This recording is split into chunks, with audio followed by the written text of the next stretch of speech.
a gente termina aqui, basicamente, o capítulo 2, e aí agora nós vamos entrar no capítulo 3, que ele traz uma nova etapa, onde todas essas informações que a gente viu anteriormente, elas vão ser, digamos assim, interessantes para a compreensão dessa próxima etapa. Eu tive o cuidado de procurar, digamos assim, tratar de uma maneira o mais fácil possível para que a gente possa ter uma compreensão melhor. Apesar de que tem determinados pontos de que, infelizmente, a gente precisa abordar para que seja melhor entendido. Mas, se vocês não quiserem, digamos assim, se fixar muito, procurem captar o máximo possível das informações, digamos assim, mais importantes, tá? Aí agora ele traz, nesse capítulo 3, a questão da gênese planetária. E essa parte é bem interessante. E nessa gênese planetária ele começa a falar desde o processo de formação de um sistema solar até o processo de formação dos próprios reinos da natureza, e a gente vai ter a oportunidade de ver isso aí, tá? O André Luiz, ele fala aí da questão da estrela de grande massa, né? Que é uma estrela que já atingiu uma massa enorme, e ela vai explodir, que é chamada de supernova.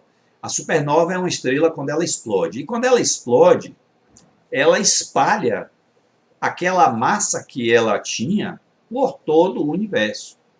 E nesse momento dessa explosão, ela espalha tudo o que vocês imaginam de elementos que a gente tem aí na escala periódica, da tabela periódica de química, e outros mais que a gente nem conhece, tá? E no momento que ela tem essa explosão, ela espalha pelo universo tudo isso, e em muitos pontos vai haver condensação em certas regiões, e essa condensação provocada pela gravidade daquela massa começa um movimento de rotação. E esse movimento de rotação vai dar início a uma gênese planetária, vai dar início a um novo sistema solar. E ele forma um disco protoplanetário com um Sol primitivo no centro, a gente vai ver aí na próximo slide, que vai clarear mais, e leva cerca de 300 milhões de anos em colisões desses elementos que foram explodidos quando a supernova explodiu, e aí você tem asteroides, cometas, tem ferro, níquel, cobalto, ouro, prata, alumínio, tudo que vocês imaginarem, o urânio, né, que eles vão se colidindo, e pelo processo de gravidade eles vão se aglomerando. E nesse processo de aglomeração existe a formação dos planetas, como por exemplo aí a formação da Terra.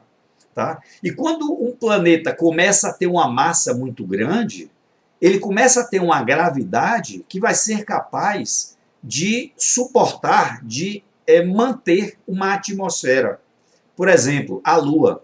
A Lua não tem atmosfera. Por quê? Porque a massa dela é muito pequena.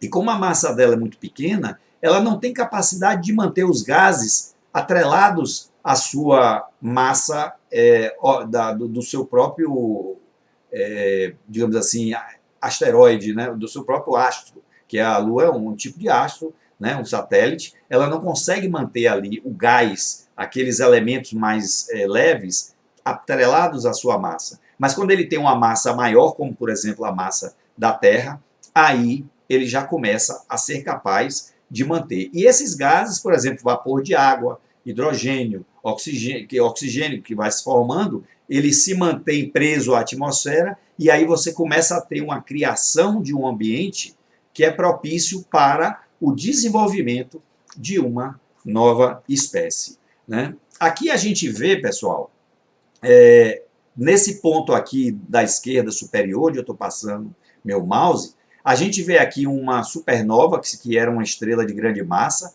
explodindo, e aí ela joga para todo o universo, como eu falei, vários elementos. E num determinado ponto, por exemplo, onde tem uma grande quantidade de massa, ele começa, pela força da gravidade, a ter um giro, uma força centrífuga, começa a girar. E nesse giro você tem um elemento no centro, que ele tem uma força muito maior, uma composição, uma massa muito maior, e nesse centro vai formar um Sol. Tá?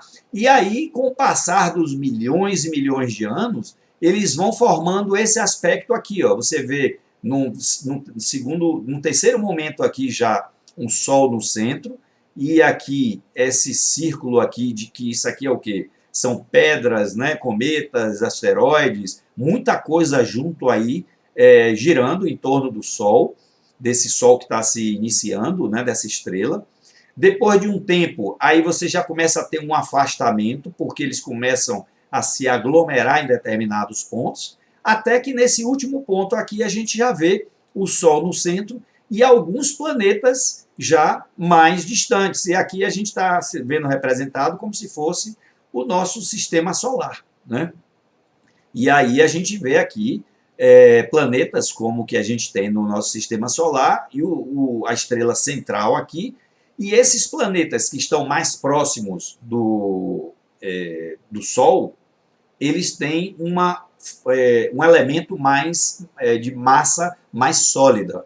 E na medida que ele vai se distanciando do Sol, eles têm uma massa mais gasosa. Só para vocês terem uma ideia, no nosso sistema solar, Júpiter, ele é um planeta imenso, tem um tamanho absurdamente bem maior do que a Terra, só que a sua maior composição é gás, na verdade, são elementos gasosos.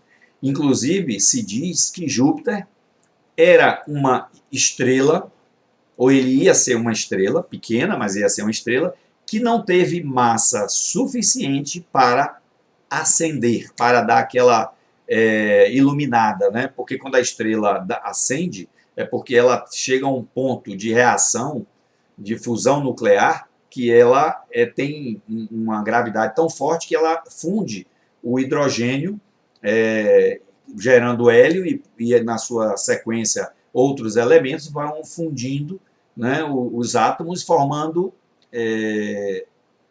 elementos outros. E na hora que ela funde, por exemplo, 2 átomos de hidrogênio, ela forma um átomo de hélio, e no momento que ele forma um átomo de hélio, ele libera energia. E aí é aquela luz que a gente vê no Sol. Só que, claro, não é um processo como a gente está falando aqui uma vez, mas é um processo absurdamente grande, de várias fusões nucleares acontecendo, e aí a gente vê aquela luz que dá origem ao nosso Sol, por exemplo. No nosso Sol, a gente tem fusões nucleares acontecendo a uma quantidade inimaginável, né? E cada átomo que se funde, ele libera energia, libera luz. E aí 2 átomos de hidrogênio se fundem, dando um átomo de hélio e liberando energia. E aí a gente vê a formação do Sol. E os planetas vão girando em sua órbita e são o aglomerado de asteroides e cometas, né? E esse aglomerado de asteroides e cometas começa a formar a sua gravidade pela massa, que forma a sua atmosfera, e essa atmosfera sendo formada é que vai ser assim muito importante para a produção da vida. A matéria elementar, pessoal, de que a gente hoje tem conhecimento, por exemplo, de que é o elétron, é das partículas menores que existe. E a ciência, como a gente até vai ver mais adiante, eu já vou dar um spoiler, ela não sabe ainda, a ciência imagina que o elétron não tem subparte, não é formado de subpartículas. Mas André Luiz já fala no livro Evolução em Dois Mundos que ele também é formado de subpartículas. É claro, porque a partícula menor que tem, a partícula elementar, é o fluido cósmico universal. E o elétron, o próprio próton, nêutron, eles estão bastante longe de serem a partícula elementar, o fluido cósmico universal. E até para a gente ter um elétron, um próton, um nêutron, é preciso que haja uma força. Os próprios cientistas já disseram isso, que eles não entendem, mas sabem que é necessário uma força para poder a matéria se agregar e formar um elétron, a matéria se agregar e formar um próton, um nêutron.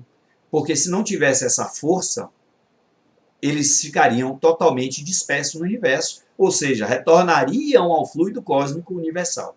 Tá? E aí é que entra essa questão aí do sopro criador da eterna inteligência, como ele está colocando, porque essa força, ela é um elemento que é provocado pelos espíritos angelicais, né, que estão ali realizando esses fenômenos para poder começar a formar a matéria. Só que isso aí, pessoal, a gente não tem a menor ideia, nem a menor capacidade de entender.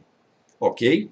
Então, como eu falei aí, o André Luiz coloca, né, que o elétron, a nossa ciência até hoje ainda acha que o elétron é indivisível, mas ele não é. Ele é uma partícula atômica e dissociável. Só que mais adiante, né, a ciência vai conseguir descobrir isso aí. Bom, pessoal, já estourou meu tempo. Eu espero que vocês tenham entendido aí essa parte que a gente colocou. Eu procurei falar de uma maneira mais fácil possível. A gente sabe que não é fácil, mas ela é muito importante para a gente poder entender o que vem aí na frente.